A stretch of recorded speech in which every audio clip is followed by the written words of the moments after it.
Your kid's gonna open their phone and see their Trump accounts at what, 6, 7? They're gonna be day traders? What the fuck? And next, by 10, they'll be hooked on Coke. Okay, great. Hey everybody, it's the Putting You On Pod. I'm Ceci and I'm gonna put you on, and we have shit to talk about, okay? First of all, Ted Cruz and his dumbass 401k idea for children. We're gonna watch a clip of him explaining just what that is. It is insane. I don't know what dystopic reality we're facing, but they're trying. And then another thing we have to talk about, which is so funny to me, is Tim Pool. I don't know if you guys heard, but supposedly Tim Pool's house was shot up in a drive-by with an assassination attempt against him or his family. Listen, Tim Pool is lying, okay? In my opinion, he's lying. He just wants to be relevant, and this is his way of doing it. You know that he told the media before he contacted the police. Sources tell me. Okay, we're gonna go over that too. So there's a couple other things, but right now, let's get into the Ted Cruz of it all. Oh my God, I'm so excited to show you because it's so stupid. Okay, here we go. Well, I want to congratulate all the men and women up here. And Mr. President, I think objectively on the merits, the case can be made that there's never been a president who's had a greater positive impact on the children of America than you have. And in particular, in this one big, beautiful bill. The big, beautiful bill. Really? The one that cut pediatric cancer research? The one that took SNAP benefits away? What? The one that kicked people off Medicaid? What the f is he talking about? Long-lasting. Also the president who's responsible for trafficking children and molesting them, like raping them. You, Ted Cruz. He's such an asshole. Ted Cruz is a grifter. He's one of those, he's going to sell out his state. Okay? He's going to sell everyone out if it gets him ahead. Sucker. And far-reaching provisions are, number one, the school choice provision that you signed into law that is going to unleash tens of billions of dollars to scholarships to low-income kids all over the country and is going to change the lives of millions of kids. And the second provision is this provision right here, the Trump accounts. These Trump accounts, starting on July 4th, every child in America will have a personal investment account opened for them. Newborn children will have it seeded with $1,000. Parents and family and employers can contribute up to $5,000 a year in a tax-advantaged account. That money will be invested in the S&P 500 in the stock market, broad-based equity index account. Two massive benefits that change this country. Number one, every child in America will experience the benefits of compound growth. Is this so that rich kids can get richer? Or how are they going to regulate this? How do we know that wealthy parents aren't going to just use their children's account? What the fuck are we talking about? You know what? Let him explain. Take a little girl born next year. She's born next year. She has the account opened for her. $1,000 is automatically seeded. Her parents or family or an employer puts $5,000 a year each year into that account. If you assume the historic rate of growth of the S&P 500, which is 7... That's also assuming that all these parents would be able to put $5,000 in the account every year. A lot of people don't have $5,000 extra dollars for this. What? ...percent a year. By the time that little girl is 18, she will have $170,000 in that account. And if she keeps saving, by the time that little girl is 35, she will have $700,000 in that account. Bullshit. That is game-changing, and we're not talking the children of Michael and Susan Dell, the children of Donald Trump, the children of people of great success. We're talking the kids of a single mom waiting tables who could have $700,000 saved. If she's able to put $5,000 in that account every year, and he just talked about a fucking waitress. By the time she's 35, to get an education. Parents would already be starting accounts for their children if they could afford to. What the to start a business, to buy a house, that changes their whole lives. But the second benefit, and what I'm really excited about, is we are creating a new generation of capitalists. Every child in America is going to be an owner of the biggest employers in this country. I'm going to tell you right now, he's trying to pitch this as everyone will be born with equal opportunity. That's not a reality. That means you'd have to put $5,000. That means you'd be able to. Okay? What is he? We've all seen the sad statistics of how many kids are losing faith in capitalism. Capitalism is sometimes, in portions, it can be good. But when it's just complete capitalism across the board, it doesn't work. This is for wealthy people to become wealthier for their children. This is not for the working class, for the waitress he mentioned. That's not who this is for. But he's going to pitch it like that. And these people are stupid. MAGA will believe it. Oh, $1,000. Oh, it's not real. It's not real. Or it will come with many stipulations. And I wonder, will this money be taxed? I'm curious. Then they could get working class people to try to save up, to go ahead and do these accounts. But will that shit get taxed on you? Will the government take part of that savings, that 401k for your kids? Probably. And at what percentage? Now, a little boy is going to pull out his phone and he's going to look at his app and he's going to see his Trump account. And instead of thinking of Trump accounts. Trump is a crook. Trump is a crook. These accounts are, so they're going to be just as fake as everything else. big bad Same as his, university he opened. He's had so many things go under. This will just be another one. corporations, that little boy is going to say, I own $50 of Apple. I own $100 of Dell. I own $75 of McDonald's. And every child is an owner of the biggest employers in this country. That will Who the fuck is that woman? She looks like a psycho. Look at her. She looks psychotic. transform this country. Mr. President, thank you for signing it. Let me say, Brad, this would not be a law if Brad Gerstner did not pursue it with absolute dogged determination, relentless. I've gotten calls and texts from Brad at 6 a.m. and at 2 a.m. You may sleep less than the president, Brad, and that is a remarkable thing because I don't think he sleeps at all. Really? He's sleeping at meetings. Look.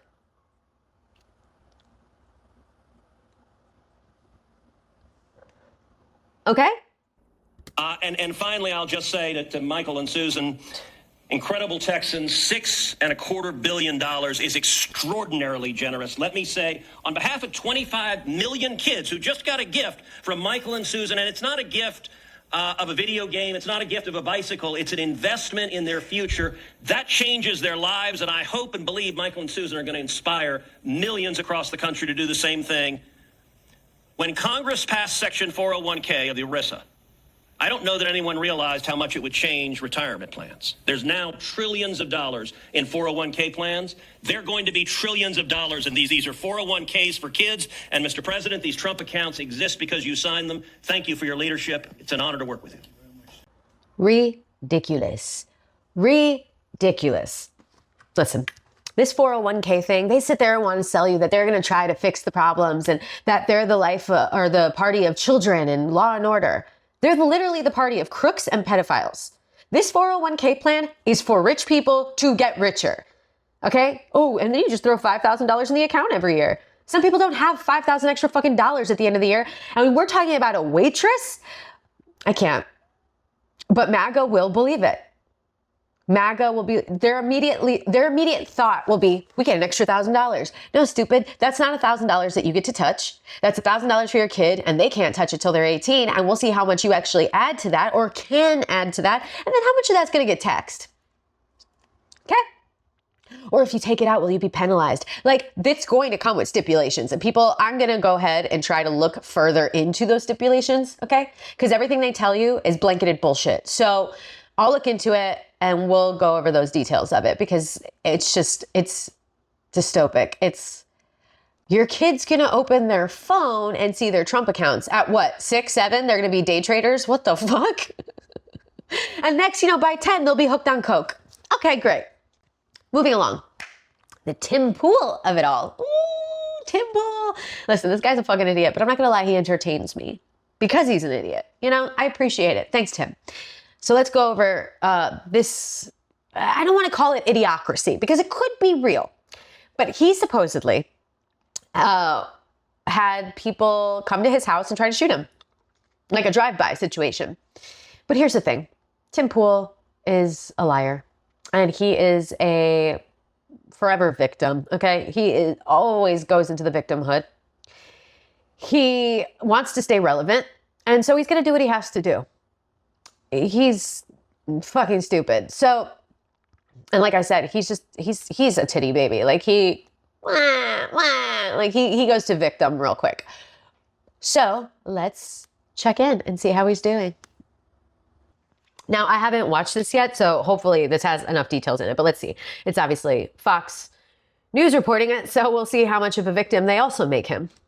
And I do want to take you out to some breaking news that we have been following here as we got additional details. Take a look at this post here as an investigation is underway after someone apparently shot at the home of well-known conservative commentator Tim Pool.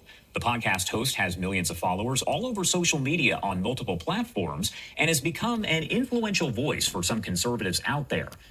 Here it says, last night a vehicle approached our property and opened fire. No one was hurt. Our security team is reviewing the incident and will be relaying the report to appropriate law enforcement. This is the price we pay for speaking out against evil. See, I'm a martyr. Fuck off. No, you're not. Dude, you're an ass. So brave. The Republicans are putting out some information here to provide kind of their take on all of this. And I want to pop this up on your screen. This is coming in from Congresswoman Marjorie Taylor Greene. She replied to the comment and said, "This is terrifying. I'm glad everyone is okay.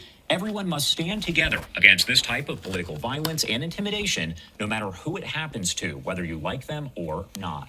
And we also have a post here coming in from General Mike Flynn, who did serve under the first Trump administration, saying this is the sort of madness that occurs in a deeply divided society where the adversaries are seeking to create crises instead of stopping them from happening in the first place. Glad to hear no one is hurt. We need to figure out how to return to sanity quickly before worse domestic conditions are created by those who foment false flags and fake crises for the sole purpose of creating chaos. Now, he did tag several different people in that post, including President Trump and Secretary Kristi Noem with the Department of Homeland Security, as well as Secretary of Defense and War. So is he talking about them? Because that's exactly what Donald Trump and Pete Hegseth and all of them do, is create fake crisis. Like, the whole Venezuelan boats being bombed, like, oh, they're bringing in fentanyl. First of all, fentanyl, we all know the majority, vast, comes from Mexico. It does not come from Venezuela. And also, like, again, why couldn't they just send, National Guard, Coast Guard or whatever to go up to the boats and arrest these motherfuckers? And if they try to, ensue violence, then you defend yourselves. You don't just drop a fucking drone bomb, whatever, on a fisherman's boat. And then that double tap. These are war criminals. These are criminals, okay? If you're MAGA, wake the fuck up, because you need to understand that everything they're doing and everything they're putting into place now, okay, when Democrats inevitably get put back into office and a Democrat is our leader and president, then they can go ahead and implement all this shit onto you. See, whatever you wouldn't want to have happen to you, you shouldn't wish that upon other fucking people. Not in legislation. Dumbasses. Or Pete Hegseth. Now, it's important to note that all of this here is coming months after the assassination of Charlie Kirk, who was another big right-wing political voice. The fact over it is potentially any other remarks here on Live Now from Fox, as we always do. I mean, that didn't give us much, honestly. Let's see if there's something else. So here's another little update or whatever. And look at the photo they used, the doe-eyed fucking victim photo. We have a security gate and armed guards, and it's possible this deterred something more serious. Now, earlier today, he posted this follow-up saying, security believes 3 shots were fired. We are in contact with police and FBI. Thank you for everyone who reached out. If anyone has archived Chicken City, the shots should be audible. So here's my thing. Security believes 3 shots were fired. Fired where? Fired at what? If they were shooting at the house, wouldn't there be some sort of shell case or bullet holes or whatever? Like, there are forensics they can do to see where the bullet came from, where it was shot from. And so they were just blindly fucking shooting and hit absolutely nothing, not even a building or a car or a tree or something, and they believe 3 shots were fired. Like, all of this feels so loose. And I can't remember where Tim lives. I want to say it's like West Virginia or something. And it's like, how do we know this was even towards him? Like, how about we don't know this was some meth head, like, boo, boo, boo, it's one of those states. Unfortunately, not everyone, obviously, so don't start fucking hating me, West Virginia. I'm just saying that all of this feels so just too loose. Do not archive the live stream. This would be Friday between midnight and 1 a.m. Important to note, he's asking folks to kind of listen in if they do have that podcast somewhere, because you should be able to hear those gunshots. So then we will see if someone comes forward. I love that. If anyone has archived Chicken City, the shots should be audible. Unfortunately, we do not archive live stream. This would be Friday between midnight and 1 a.m. First of all, I don't believe that they don't archive their live streams. Okay, I don't believe that. And so now we're gonna have to wait and see if anybody has it recorded. Dude, he's so full of shit. And by the way, he contacted the media before he contacted the police, according to a source I have that is close to him. Anyway, okay, I think that's enough of the Tim Pool of it all. And we'll see, how it turns out. I mean, he's going to be fine. And I just don't believe it. I don't personally believe it. I think it's bullshit. What else? You know what? We're going to end it there, actually. Let's end it there. We covered Ted Cruz. We covered Tim Pool. We covered this dystopic reality that we're going to be faced with soon from Ted Cruz with the Trump accounts for your day trading children. And now we have Tim Pool. That no doubt is fueling more of the left's political violence, because that's who they're going to put this on. They're going to try to pin it on the left. Anywho, I hope you guys have a great day. Please hit subscribe. Fuck. Again, I always forget to say that, like, in the middle of the video. Anyway, this is the Putting You On pod. I'm Ceci. I put you on. Now you hit subscribe. And like I said before, I'm going to try to end this on something funny and whatever. And right now, I'm obsessed with 80s dating videos. So here you go. Enjoy and have a great day. Best quality is my unwavering allegiance to myself. I know who I am. If you don't or you can't figure it out, I'm not a great sleeper. Other than that, I'm friggin' great.